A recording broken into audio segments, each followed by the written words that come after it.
ঈদ মানেই আনন্দ, ঈদ মানেই নতুন পোশাক। কিন্তু ব্যবসায়ীদের কাছে ঈদ মানেই লাভের সময়।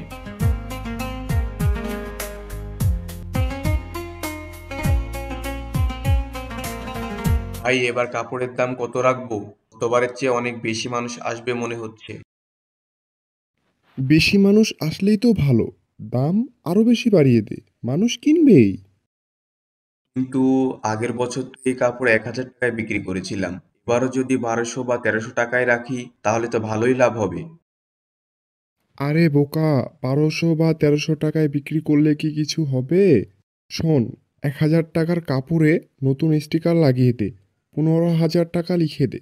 তারপর ক্রেতাদের বলবি ঈদ স্পেশাল ডিসকাউন্ট চলছে। বলবি আমরা ঈদের জন্য বিশেষ ছাড় দিচ্ছি, তাই ১৫,০০০ টাকার কাপড় মাত্র ৫,০০০ টাকায় দিচ্ছি। মানুষ ভাববে বিশাল অফার। আর এই দাম কমানো যাবে না, বুঝলি? কিন্তু ভাই, এটা তো প্রতারণা। আমরা তো জানি কাপড়ের আসল দাম। এত বেশি লাভ করা কি ঠিক হবে? আহারে আলামিন, তোর মধ্যে এখনো সৎ থাকার চিন্তা। ব্যবসা করতে চাইলে এসব ভাবলে চলবে না। ব্যবসা মানেই লাভ, আর লাভ করতে হলে একটু চালাকি করতে হবেই। ভাই, যারা কষ্ট করে টাকা জমিয়ে ঈদের জন্য পোশাক কিনতে আসে, তারা যদি জানে যে আমরা তাদের ঠকাচ্ছি, তাহলে এটা তো সত্যি অন্যায় দেখায়। আরে শোন, ব্যবসায় অন্যায় ন্যায় বলে কিছু নেই। এখানে শুধু লাভের হিসাব। ক্রেতারা কি আর দাম কমালে বুঝবে? ওরা ডিসকাউন্টের নামে বেশি দাম দিয়েই কাপড় কিনবে, আর ভাববে বিরাট লাভ করেছে। তুই বেশি ভাবিস না, যা বললাম তাই কর। আলামিন দ্বিধাগ্রস্ত হয়ে যায়, কিন্তু কিছু বলার সাহস করে না। ক্রেতাদের ভিড়ে গরমে ঘেমে যাচ্ছে সবাই। দোকানের সামনে দাঁড়িয়ে আছেন মধ্যবিত্ত এক বাবা, ফারুক, সঙ্গে তার ছোট ছেলে রাফি। ভাই, এই শার্টটার দাম কত? স্যার, এই শার্ট একেবারে আসল ব্র্যান্ডেড, বিদেশ থেকে আনা হয়েছে। একদম ট্রেন্ডিংয়ে, ডিজাইন মার্কেটে একে পাবেন না, মাত্র ১৩,০০০ টাকা স্যার। কি বললেন, ১৩,০০০ টাকা? এই তো সাধারণ একটা শার্ট, এত দাম কিভাবে হয়? স্যার, আপনি দাম শুনে ভয় পাচ্ছেন কেন? এটা কিন্তু প্লেন শার্ট না, একদম প্রিমিয়াম কোয়ালিটির। আপনি যদি বাইরে কোথাও যান, দেখবেন ১৮,০০০ টাকা নিচে পাবেনই না। ঈদের জন্য আমরা বিশেষ ডিসকাউন্টে মাত্র ১৩,০০০ টাকায় দিচ্ছি স্যার। ভাই, এত দামি শার্ট আমার সামর্থ্যের বাইরে, একটু কম হবে না? স্যার, দামের সাথে মানও বুঝতে হয়। আসল জিনিস সস্তায় পাওয়া যায় না স্যার। আপনি কি চান আপনার ছেলে নকল কাপড় পরুক? ঈদের দিন সবাই স্টাইল করবে, আর আপনার ছেলে সস্তা শার্ট পরে থাকবে। এটা দেখতে কেমন লাগবে বলুন স্যার? আপু, এটা অনেক সুন্দর, প্লিজ এটা কিনে দাও। আমার বন্ধুরাও তো সবাই ব্র্যান্ডের শার্ট পরবে। ভাই, আমি তো মধ্যবিত্ত মানুষ। এত টাকা দিয়ে শার্ট কিনলে ঈদের বাকি খরচ সামলাতে পারবো না, একটু কম রাখেন। স্যার, আপনি তো বুঝতেই পারছেন না। ঈদ বছরে একবারই আসে। নিজের ছেলে খুশি থাকলে টাকা পরে আসবে। টাকা কি সবসময় থাকে? আজ না হয় একটু বেশি খরচ করুন, কাপড়টা তো ভালো পাবেন, তাই না? আচ্ছা দেন, ঈদের দিন ছেলেকে খুশি করার জন্যই কিনলাম। ফারুক নিরুপায় হয়ে টাকা বের করে, আর রাজু খুশি মনে প্যাকেট তৈরি করতে থাকে। অন্যদিকে ফারুক মনে মনে ভাবে, এই টাকা দিয়ে পুরো পরিবারের নতুন পোশাক কেনা যেত। কিন্তু ছেলের হাসির জন্য সে নিরুপায়। বাজারে মানুষজন নতুন পোশাক কিনতে ব্যস্ত।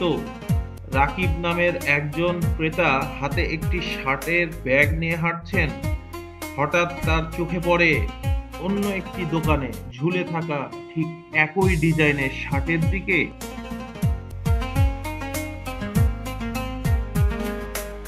ভাই, এই শার্টটার দাম কত?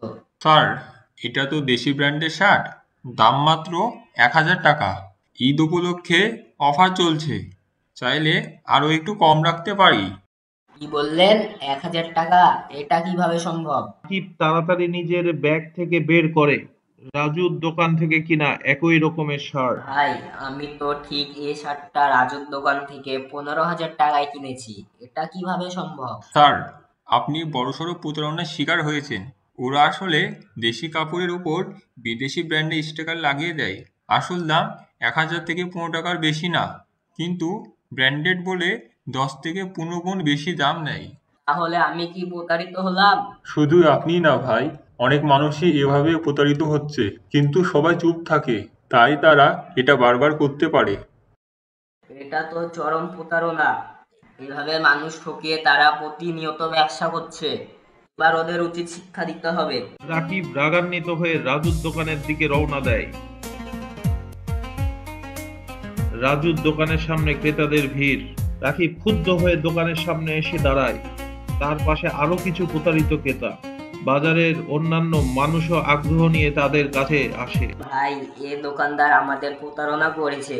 যে দেশে এই কাপড়ের গায়ে বিদেশি ব্র্যান্ডের স্টিকার লাগিয়ে আমাদের কাছ থেকে হাজার হাজার টাকা হাতিয়ে নিয়েছে। ভাই, আপনি কি বলছেন? আমার দোকানে কখনো এমন হয় না। আমরা সৎভাবে ব্যবসা করি। সৎভাবে ব্যবসা করবেন? এই যে দেখুন, আমি এই শার্টটা 15,000 টাকায় কিনেছি, আর বাজারে অন্য দোকানে এই শার্টটা 1,000 টাকায় বিক্রি হচ্ছে। আপনি বলুন এটা কিভাবে সম্ভব? আপনি হয়তো ভুল বুঝছেন। আমরা শুধু ভালো মানের কাপড় বিক্রি করি। দাম তো কোম্পানিরই ঠিক করা থাকে। লোকজন উত্তেজিত হয়ে ওঠে। কয়েকজন ক্রেতা যারা রাজুর দোকানের থেকে কেনাকাটা করেছিল তারা নিজেদের ব্যাগ খুলে কাপড় বের করে স্টিকার খুঁজতে থাকে। কেউ কেউ হতাশ হয়ে পড়ে, কেউ কেউ রেগে যায়। হায় আল্লাহ, আমিও এখান থেকে কিনেছি, তাহলে আমার কাপড়ও নকল? এত টাকা দিয়ে আমরা প্রতারিত হলাম। এসব দোকানদারের বিরুদ্ধে ব্যবস্থা নেওয়া দরকার। আমাদের সঙ্গে প্রতারণা করছে, এই দোকান বন্ধ করে দিতে হবে। পরের বছর রাজু একটি শার্টের গায়ে বিদেশি ব্র্যান্ডের স্টিকার লাগাচ্ছে। পাশে কর্মচারী আলামিন দাঁড়িয়ে আছে, চোখে দ্বিধা। গত বছরের ঘটনার কথা মনে করে একটু অস্বস্তি বোধ করছে। ভাই, আপনি কি নিশ্চিত গতবার আমাদের দোকানে কি হয়েছিল সেটা কি আপনি ভুলে গেছেন? আহারে বোকা, তুই বুঝিস না। মানুষ সবকিছু এত সহজে ভুলে যায়। গতবার একটু ঝামেলা হয়েছিল, কিন্তু তার মানে এই না যে ব্যবসা বন্ধ করে দেব। ব্যবসা মানেই মুনাফা। তো ভাই, সত্যি বলতে এটা তো প্রতারণা। মানুষ কষ্টের টাকা দিয়ে ঈদের কেনাকাটা করে। শোন, ব্যবসা আর দান খয়রাত এক জিনিস না। আমি ব্যবসা করি মুনাফার জন্য। যারা দাম বুঝে কিনতে পারে না, সেটা তাদের দোষ। আমার জিনিস আমি বিক্রি করছি, জোর করে তো আর কিছু দিচ্ছি না। আলামিন চুপ করে যায়। মনে মনে অনেক চিন্তা, কিন্তু কিছু বলতে পারে না। রাজুর কাছে যুক্তি দেওয়ার চেষ্টা বৃথা। টাকা থাকলে সব ঠিক হয়ে যায়, বুঝলি? টাকা থাকলে নাম, খ্যাতি, ক্ষমতা সব কেনা যায়। মানুষ সব ভুলেও যায়। এবারও ঠিক আগের মতোই ব্যবসা করব, আর আগের চেয়ে আরো দ্বিগুণ লাভ করব। তখনও নির্লজ্জের মতো তার প্রতারণার পরিকল্পনা সাজাচ্ছে। আর ঈদের বাজারের ব্যস্ততা ধীরে ধীরে বাড়তে থাকে। এভাবেই শুরু হয় কাপড় ব্যবসায়ীর রমজান মাস। তবে এটা শুধু অসৎ ব্যবসায়ীদের ক্ষেত্রেই হয়। দর্শক, আমাদের গল্প ভালো লাগলে লাইক, কমেন্ট এবং শেয়ার করুন। সবাই ভালো থাকবেন। আল্লাহ হাফেজ।